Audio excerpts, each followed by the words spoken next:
In Algebra 1, we spent a couple lessons learning how to solve by substitution, then several more on elimination. In Algebra 2, we're doing substitution and elimination, bada bing, bada boom, in one lesson. How can systems of equations be used to make consumer decisions?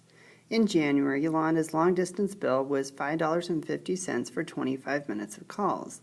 The bill was $6.54 in February when Yolanda made 38 minutes of calls. What are the rate per minute and flat fee the company charges? Let x equal the rate per minute and let y equal the monthly fee. It's difficult to determine the exact solution of the coordinates of the point where the lines intersect from the graph. For systems of equations like this one, it may be easier to solve using algebraic methods. This would be a convenient problem to either do by substitution or elimination. I kind of go to the elimination method myself, because if I subtract 25x minus 38x, I have negative 13x. Y minus y is 0. And 5.5 minus 6.54, get negative 1.04. Divide both sides by negative 13. And I get x equals negative divided by negative is a positive, so they're paying 8 cents a minute. We can substitute that back into either equation. I'm just going to use the first one, why not, to figure out what y is. So 0.08 times 25 is 2. Subtract 2 from both sides, I get y equals 3.5. So they're paying 8 cents a minute, and the flat rate is $3.50. Another algebraic method is the substitution method. Using this method, one equation is solved for one variable in terms of the other. Then this expression is substituted in for the variable in the other equation. So it would be pretty convenient to add 5y to both sides on the second equation. So then I've got x equals negative 10 plus 5y. The first equation was x plus 4y equals 26. Now that I know x equals negative 10 plus 5y, I can substitute that in for the x, and now I have everything in terms of y. I can combine like terms. The parentheses aren't doing anything for me. So I have negative 10 plus 9y equals 26. Add 10 to both sides of the equation. And 9y equals 36. Divide by 9. Y equals 4. And conveniently, I already have an expression for x. That's the nice thing about the substitution method. So I can have x equals negative 10 plus 4 times 5 is 20. So x equals negative 10 plus 20 is 10. My ordered pair is 10, 4. And of course, I always want to check.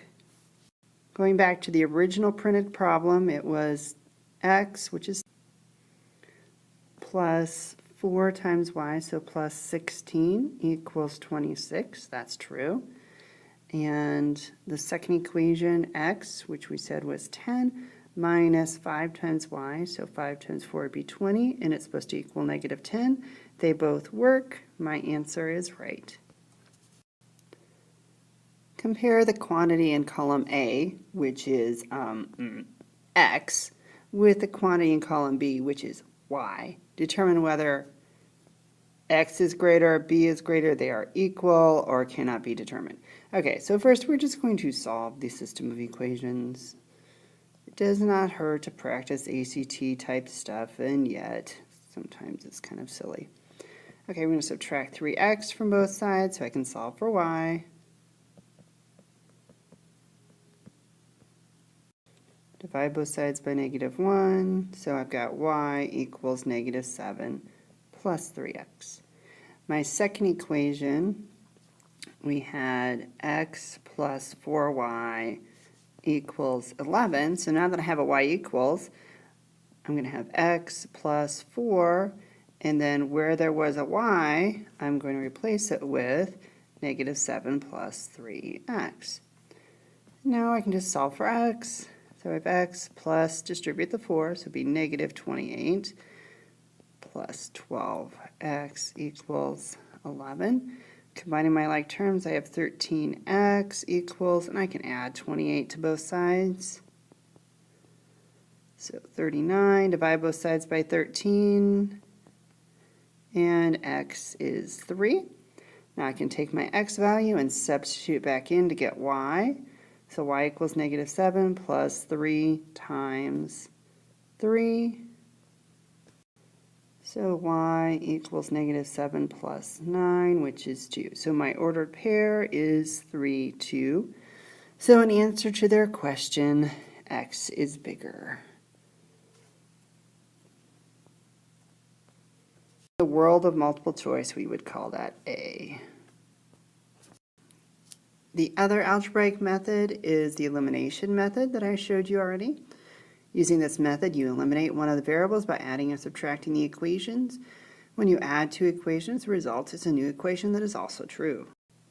Use elimination to solve, so the x's are the same. So if I subtract 1x minus 1x, I get no x. 2y minus 1y is 1y. 10 minus 6 is 4. Now I have to substitute back into one of my original equations. I'm going to use that second one, looks easy. So x plus y we found is 4 is 6, subtract 4 from both sides, and I get x is 2. So my ordered pair is 2, 4, which you could easily check to make sure it works in the first equation. 2 plus 4 times 2 is 8 is 10. If you find it confusing to subtract the equations, you could multiply the second equation by negative 1, so just distribute that negative, and then you just be able to change all of those signs. So then you'd have negative x, negative y, negative 6. Then you could just add, and still you get the same thing. 2y plus negative 1y is still y. 10 plus negative 6 is still 4. Just an alternate way of doing it. So this was our day 2 on elimination in Algebra 1. Now we don't have just nice opposites where we can add or subtract and have variables drop out. We're going to have to multiply by something.